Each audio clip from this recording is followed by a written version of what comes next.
Hello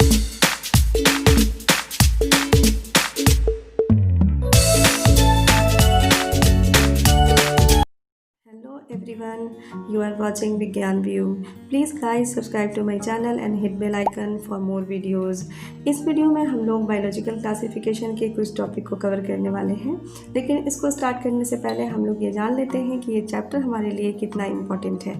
ये chapter biological classification class 11th का chapter 2 है।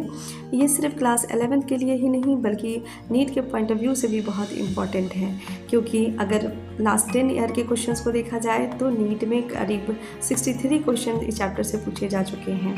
और 2013 लास्ट के 5 ईयर को देखा जाए तो 2013 में 2 question, 14 to 18 every year 4 questions and 2019 में 3 क्वेश्चन पूछे जा चुके हैं। और इसी बेसिस पे अगर इसके ओवरऑल वेटेज को निकाला जाए तो 3 से 4 क्वेश्चन नेक्स्ट ईयर के लिए चांसेस बनते हैं। तो चलिए स्टार्ट करते हैं आज का वीडियो। आज हम लोग पढ़ने जा रहे हैं बायोलॉजिकल क्लासिफिकेशन। इस चैप्टर में जो इम्पोर्टेंट टॉपिक्स हमें कवर करने हैं वो ये हैं: history of classification, different system of classification, जिसमें हम लोग 2 kingdom, 3 kingdom and 5 kingdom classification को पढ़ेंगे। और 5 किंगडम क्लासिफिकेशन के अंदर हम लोग मोनेरा, प्रोटिस्टा, फंजाई को देखेंगे। और प्लांट और एनिमलिया 2 तो बाकी रह जाता है, और ये दोनों नेक्स्ट के चैप्टर में हमें पढ़ना है। लेकिन कुछ ऐसे भी ऑर्गेनिज्म हैं जो बेचारे इस किंगडम में तो नहीं रखे गए हैं, उनको इसे बाहर रखा गया है। अब इनकी मजबूरी है, ये बेचारे इनको नहीं रखा जा सकता है इसको 5 किंगडम क्लासिफिकेशन में। तो वो कौन है और क्यों नहीं रखा जाता है ये तो पढ़ेंगे बाद में, बट वो कौन है? वो virus, viroid, prions and lichen, जो कि इन किंगडम ऑफ क्लासिफिकेशन में नहीं है लेकिन हमारे चैप्टर में है, तो इसे भी हम लोग बाद में पढ़ेंगे। तो आज का टॉपिक, आज के वीडियो में जो हम लोग टॉपिक कवर करने वाले हैं वो है हिस्ट्री ऑफ क्लासिफिकेशन। लेकिन हिस्ट्री ऑफ क्लासिफिकेशन को स्टार्ट करने से पहले तो ये समझ लेते हैं कि आखिर क्लासिफिकेशन करने की हमें ज़रूरत क्यों पड़ती है। तो जैसा कि आप लोग जानते हैं कि करीब 1.7 to 1.8 मिलियन स्पेशीज़ नोन है अर्थ पे, और इन सब के बारे में एक साथ पढ़ना हमारे लिए बहुत मुश्किल है। इसीलिए हम क्लासिफिकेशन करते हैं, और क्लासिफिकेशन करने की वजह से हमें सिर्फ यही पता नहीं चलता है, उसके बारे में और भी बहुत चीज़ें पता चलती हैं। और वो क्या है?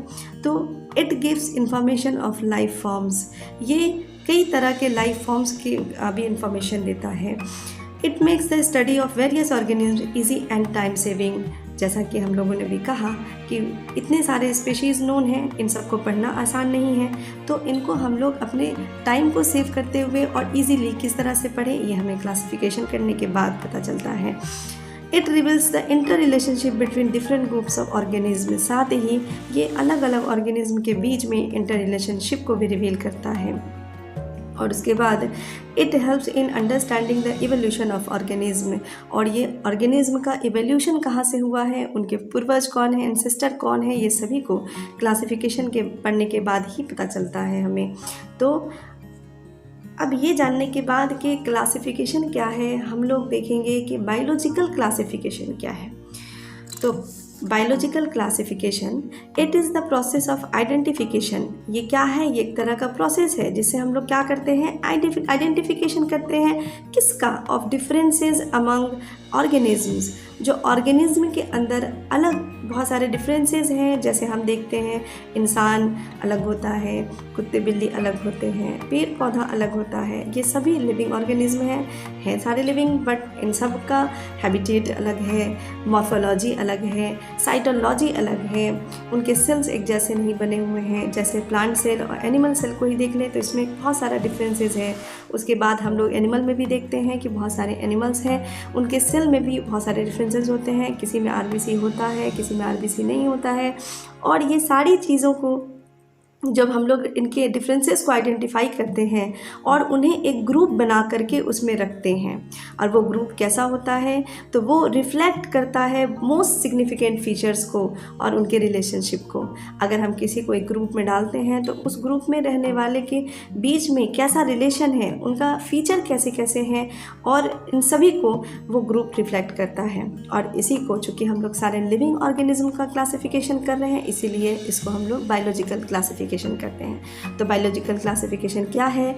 It is the process of identification of differences among organisms and placing them into groups that reflect their most significant features and relationship. तो इसके तरीके भी बहुत सारे थे। आखिर क्लासिफिकेशन इतना आसान तो था नहीं। जैसे जैसे जो स्पीशीज़ की जानकारी होती गई, हम लोग स्पीशीज़ के बारे में जानते गए, क्लासिफिकेशन करने का तरीका भी बदलता चला गया और इसीलिए हमें पढ़ना पड़ता है हिस्ट्री ऑफ क्लासिफिकेशन।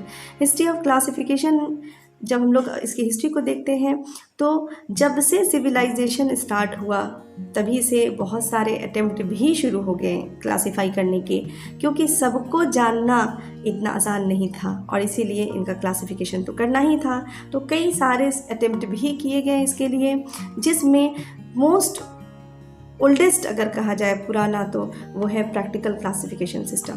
ये बेस्ड था ह्यूमन यूज़ के ऊपर। इट मीन्स कि इसमें नेचुरली किसी भी चीज़ को हम जिस तरह से यूज़ करते थे उसी तरह से उसे कैटेगराइज कर लिया करते थे। उसमें साइंटिफिक एटीट्यूड नहीं देखा जाता था। वो किस तरह की उनकी मॉर्फोलॉजी है ये नहीं देखते थे।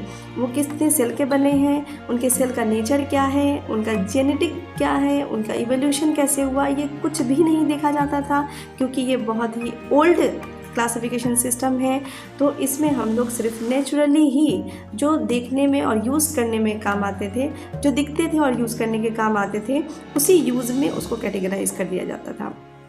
जैसे हल्दी को हम लोग एक स्पाइसेस के तौर पे भी यूज़ करते हैं और उसके बाद मेडिसिन के तौर पे भी यूज़ किया जाता है। तो हल्दी को हम लोग स्पाइसेस की कैटेगरी में भी डाल देते हैं और उसको मेडिसिन की कैटेगरी में भी डाल देते हैं, और यही इसके लिए ड्रॉबैक हो जाता है, क्योंकि प्रैक्टिकल क्लासिफिकेशन सिस्टम के अंदर बहुत सारे ऑर्गेनिज्म 2 और 2 से ज़्यादा कैटेगरी में भी पाए जाते थे। तो सबसे पहले जो साइंटिस्ट हैं जिन्होंने क्या ध्यान दिया, साइंटिफिक एटीट्यूड को देखा, वो कौन है? तो it was Aristotle who classified living organism on the scientific basis. तो एरिस्टोटल ही वो साइंटिस्ट है जिन्होंने सबसे पहले ऑर्गेनिज्म को साइंटिफिक बेसिस पे क्लासिफाई करना स्टार्ट किया, और इसीलिए एरिस्टोटल को क्या कहते हैं? एरिस्टोटल कौन है? तो इन्हें फादर ऑफ बायोलॉजी कहा जाता है। किन्हें क्या कहा जाता है? इन्हें फादर ऑफ बायोलॉजी। इनको बायोलॉजी का पितामह कहा जाता है, फादर ऑफ बायोलॉजी। तो ये वो साइंटिस्ट थे जिन्होंने साइंटिफिक बेसिस पे क्लासिफाई किया, लेकिन इनके भी क्लासिफिकेशन का जो तरीका था उसमें कुछ कमी थी। तो हिस्ट्री पढ़ रहे हैं तो देखते हैं इनके क्लासिफिकेशन का तरीका क्या था और उस क्लासिफिकेशन को किसने प्रपोज्ड किया था। तो इसके बाद आर्टिफिशियल सिस्टम ऑफ क्लासिफिकेशन, ये वो सिस्टम है जिसमें 1 और फ्यू मॉर्फोलॉजिकल कैरेक्टर्स को रखा गया। ये किस पे बेस्ड था? तो इट इज़ बेस्ड ऑन 1 और फ्यू मॉर्फोलॉजिकल कैरेक्टर्स। इसे प्रपोज तो किया था लिनियस ने, लेकिन एरिस्टोटल ने भी अपना जो क्लासिफिकेशन है वो इसी बेसिस पे किया था। उन्होंने प्लांट को भी क्लासिफाइड किया, उन्होंने एनिमल्स को भी क्लासिफाइड किया। तो प्लांट्स को जो क्लासिफाइड किया था वो किस बेसिस पे किया था? तो उन्होंने मॉर्फोलॉजिकल कैरेक्टर को देखते हुए किया था। उन्होंने हर्ब्स, शर्ब्स और ट्री में इनको डिवाइड किया था, जबकि एनिमल को इन्होंने उनके हैबिटेट के बेसिस पे किया, यानी कि वो अगर पानी में रहने वाले हैं तो एक्वेटिक, लैंड पे रहने वाले हैं तो टेरेस्ट्रियल, और अगर हवा में है तो एरियल। उसके बाद एनिमल्स को एक और बेसिस पे इन्होंने डिवाइड किया, और वो क्या था? तो वो था जिनके पास आरबीसी प्रेजेंट था। जैसा कि अभी स्टार्टिंग में मैंने बोला कि सेल भी, एनिमल्स के अंदर भी बहुत सारे डिफरेंसेस होते हैं, जैसे किन्हीं के सेल में आरबीसी प्रेजेंट होता है और किसी के सेल में आरबीसी प्रेजेंट नहीं होता है। तो इसी बेसिस पे एरिस्टोटल ने क्या किया था कि जिनके अंदर आरबीसी था उनको अलग कैटेगराइज किया, और जिनके अंदर आरबीसी नहीं था उसको अलग कैटेगराइज किया। तो जिनके अंदर आरबीसी नहीं होता उन्हें हम इनाइमा कहते हैं, और जिनके अंदर आरबीसी होता है उसे हम इनाइमा कहते हैं, और जिसके अंदर आरबीसी नहीं होता है उसे हम लोग अनाइमा कहते हैं। ए फॉर साइंस में नॉट के लिए इस्तेमाल किया जाता है। तो जिसमें भी ए लग जाए इट मीन्स कि उसके अंदर वो चीज़ नहीं पाई जाती है। कभी कभी साइंस पढ़ने के लिए हमें कुछ साइंस के टर्म्स को भी जानना होता है। जिस तरह से अभी ये पहला टर्म था कि अगर किसी में ए लगा हो तो उसका मतलब क्या होता है? नॉट। ठीक है स्टूडेंट, तो आगे बढ़ते हैं। एरिस्टोटल ने जो अपना मॉर्फोलॉजिकल ये जो क्लासिफिकेशन किया तो ये काफ़ी नहीं था। क्यों? क्योंकि एक्वेटिक होने के बावजूद भी हम उन्हें क्लासिफाइड नहीं कर सकते हैं। बहुत सारे एनिमल्स ऐसे हैं जो एक्वेटिक हैं बट एक दूसरे से डिफ़र हैं, लाइक क्रोकोडाइल, फिशेज़, और बहुत सारे टेरेस्ट्रियल हैं, वो भी एक दूसरे से बहुत डिफरेंट हैं।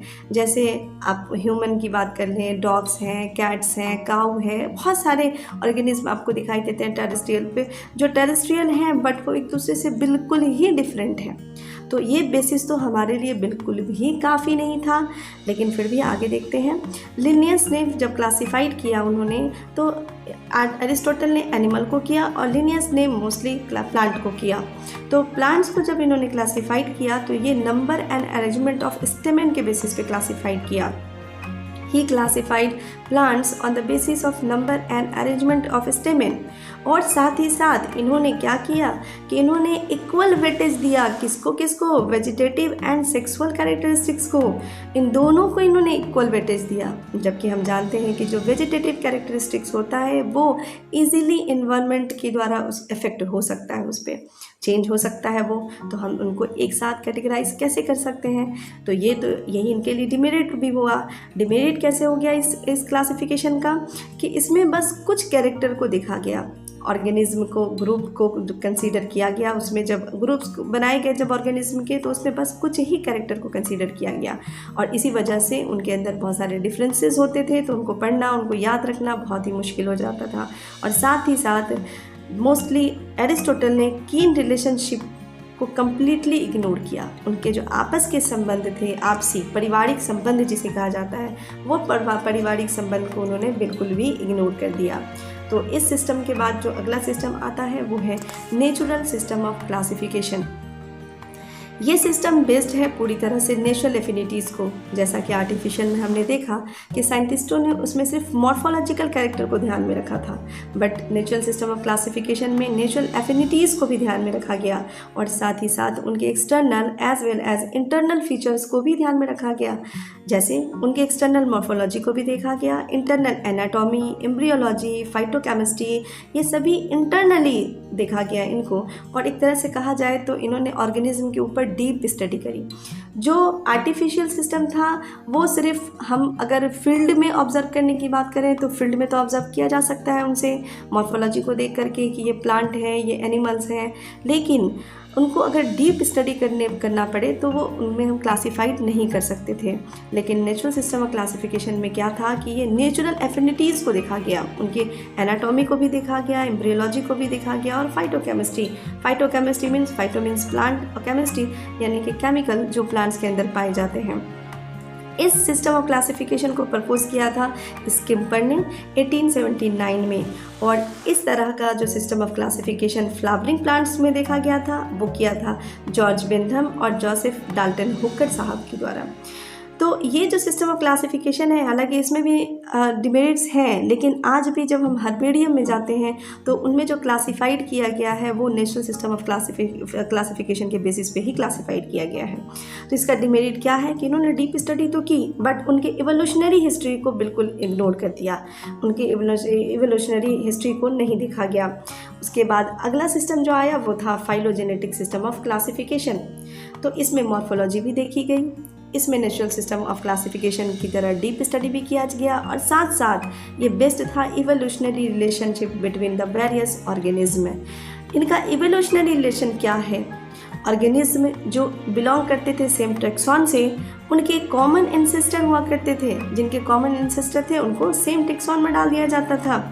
तो इस तरह से इसमें और क्या भी देखा जाने लगा, इवोल्यूशनरी रिलेशनशिप भी देखा जाने लगा।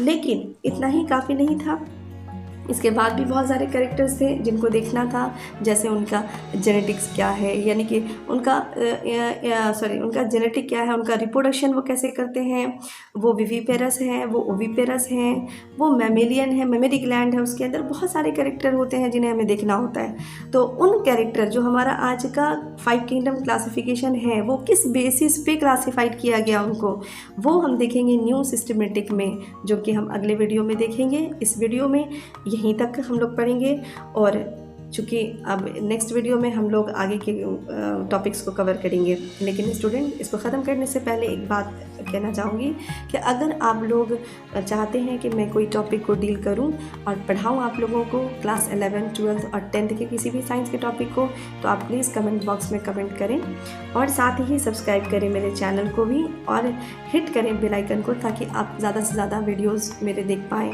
और आप तक आसानी से पहुंच सके। और आप हिट करें like button if you like my way of teaching. अगर आपको मेरे पढ़ाने का तरीका अच्छा लगा हो तो प्लीज़ स्टूडेंट लाइक करें मेरे वीडियो को।